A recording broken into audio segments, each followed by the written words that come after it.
Let's go guys! Mag-summer na tayo. Nakapaligo na ba ang lahat ngayong summer? Malapit na ang araw ng pagkabuhay. Let's go na. Maligo na tayo dito sa Musunono. Dito lang tayo. Pag wala tayong mga budget. Napakalinis din naman ng guys ng aming dagat dito sa may Musunono, sa may Cavite guys. Let's go!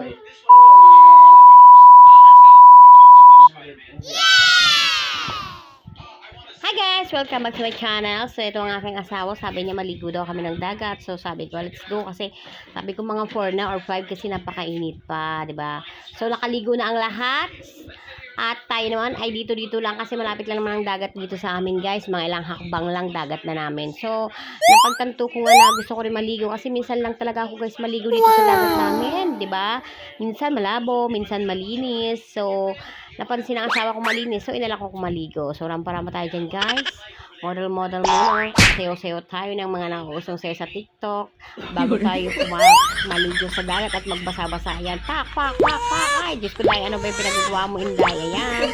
Anong selfie. Model tayo dyan. And then maya-maya magbasa na tayo. Ala.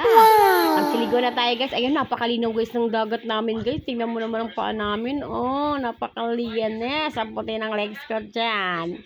Minsan lang talaga ako guys maurasan maligo ng dagat pag malinaw lang ang aming karagatan. So, ang linaw niya ngayon. Yan, medyo green siya. Pero pag bandang gitna doon guys, ang ganda. Kulay blue talaga siya guys. Kaya, makakatipid ka na, 'di ba? Oh, 'di ba? Tapos tamang trip ako diyan sa asawa ko, ginapang ko, sinusundot ko yung pet niya.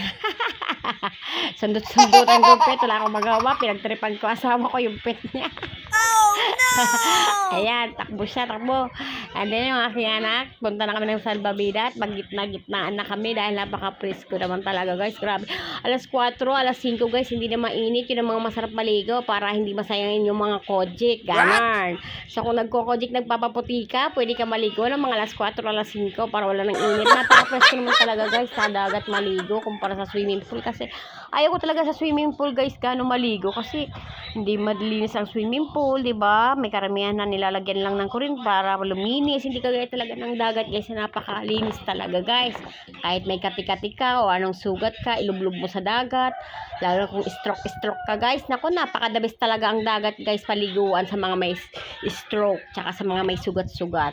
Kaya mas pinili ko talagang maglublob ngayon dito sa dagat kumpara mag-swimming. Kasi itong anak kong babae nagalok, mag-swimming naman daw kami. Nako nak, wag na. Mag-aksay lang tayo ng pera. Total malapit lang naman sa atin ang dagat. So eto na, ilang hakbang naman dito na tayo maligo. Pirahin mo na lang ang gusto mong paghihingi ng pagliligo. Malinis naman ang ating dagat. Kala mo talaga nasa ano ka rin Napakalinis yan guys. Ganyan lang siya tingnan. Pero pag bandang gitna ka guys, kulay blue talaga siya. Tira mo yung kamay ko guys. Kasi hindi siya guys maalon, hindi siya mahangin. Kaya ganyan kalinis ang aming karagatan. Tingnan mo naman. Ang fresh dyan. Sarap sa pakiramdam ka pag nilublob mo talaga guys yung mga katawan mo. Ay grabe. Tanggal ang init sa yung katawan talaga. At ito na nga. Habang nagdadadak. Ay ang puti ko dyan guys. Pakon ka. Shala. Tapos habang nagsasalita ako, nagdadakdak ako dyan sa pag-vlog ko. Ito namang dalawa kong anak, tsaka itong asawa ko, nagbabasaan na pala, nagkukulitan na sa likod. Ako sabi ko, dahan-dahan yung cellphone ko, baka mabasa. Manda talaga kayo sa akin mag-ama ha. Ayan, na-press-con sila guys. Grabe, ang saya nga talaga. Wala kasi sila Ate Donna at saka si Topic ko. Ayan, dami din naligo dito guys sa dagat namin. Oh. Ang ganda yun. Kulay blue na yun guys. Nandun na sila sa medyo liig-liig na yan guys. Bandang liig na yan guys. Ang sarap sa pakiramdam talaga. Lamig. Thank you for watching guys. Happy lang. Manood lang kayo. Thank you.